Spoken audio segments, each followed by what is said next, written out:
Let's talk about a feeling that's, well, it's almost universal, but we almost never discuss it.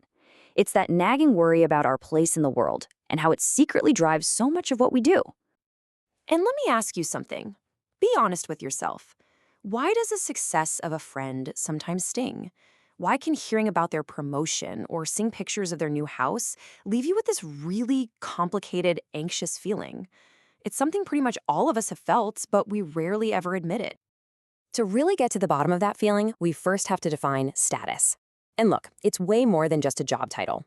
For our purposes today, status is your value and your importance in the eyes of the world.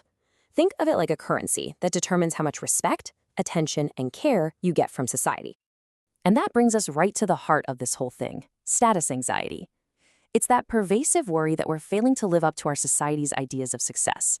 It's the fear that because of this failure, we might get stripped of our dignity and respect, that we're on too low a rung of the social ladder, or even worse, that we're about to fall off completely. So, where does this anxiety even come from? Well, the first major cause is surprisingly simple. We tend to think the drive for status is all about money or being famous, but really, at its core, it's a hunger for something way more fundamental, a hunger for love. You know, the philosopher William James absolutely nailed this back in 1890. He wrote, "No more fiendish punishment could be devised than that one should be turned loose in society and remain absolutely unnoticed." He totally got that being ignored, being a nobody, isn't just a bummer. It's a kind of psychological torture. Here's a perfect way to picture it. Our ego is like a leaking balloon. It's just fundamentally uncertain, and it constantly needs the helium of external love. Praise, attention, respect, just to stay inflated. And that makes it incredibly vulnerable to even the smallest pinpricks of neglect from the outside world. Now, the second cause is a little more insidious because it actually comes from something we tend to see as a virtue, meritocracy. The idea that anyone can succeed based on their own talent and effort. That sounds totally fair, right? But this modern ideal, well, it has a psychological dark side. For centuries, societies had these consoling stories about failure. If you were poor, it was often just seen as God's will or maybe just your fate, an unchangeable part of the natural order. Having low status didn't have a moral sting to it. But in a meritocracy, everything changes. If you have every single chance to succeed and you don't, well, who's to blame? The whole system implies the fault is entirely your own. And this new system even tries to scientifically measure our worth. I mean, systems like the SAT were designed to create a fair way to sort people using questions just like this one. The result is a real double-edged sword. If you succeed, you feel like you totally earned it.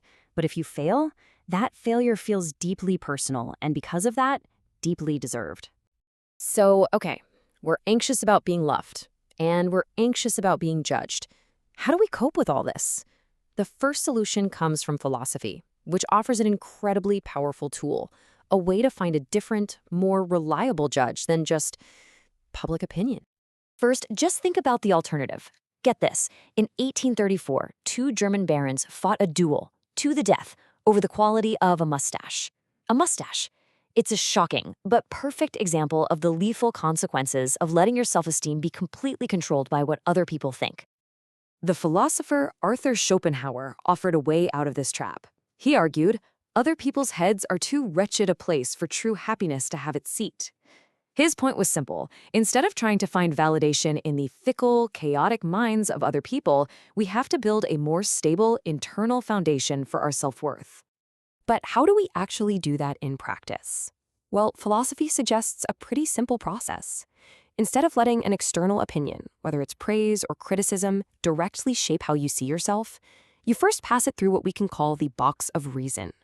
You just stop and rationally assess it. Is this criticism fair? Is this praise really deserved? And only after that thoughtful filtering do you decide how it should affect you. So beyond philosophy, art offers another incredibly powerful tool.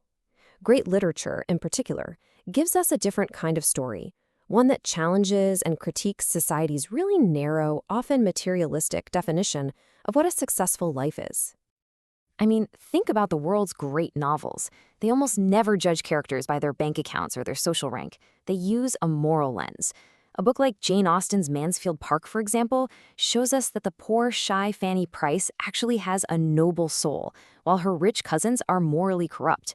Novels like this bear witness to the spiritual grandeur that's hidden in ordinary lives. And just look at the contrast here. The story of Oedipus is this profound tragedy about fate and human error, but how might our modern world report it? Probably with a crude, sensational headline like this: "Sex with Mom was blinding." This is exactly the kind of harsh, simplistic judgment that tragic art pushes back against. And this gets at tragedy's real purpose: to humanize failure. It forces us to feel sympathy for the fallen and, just as important, humility about our own lives. But reminding us just how easily we could also fall, tragedy gives us a powerful antidote to the quick, harsh judgments that fuel our status anxiety.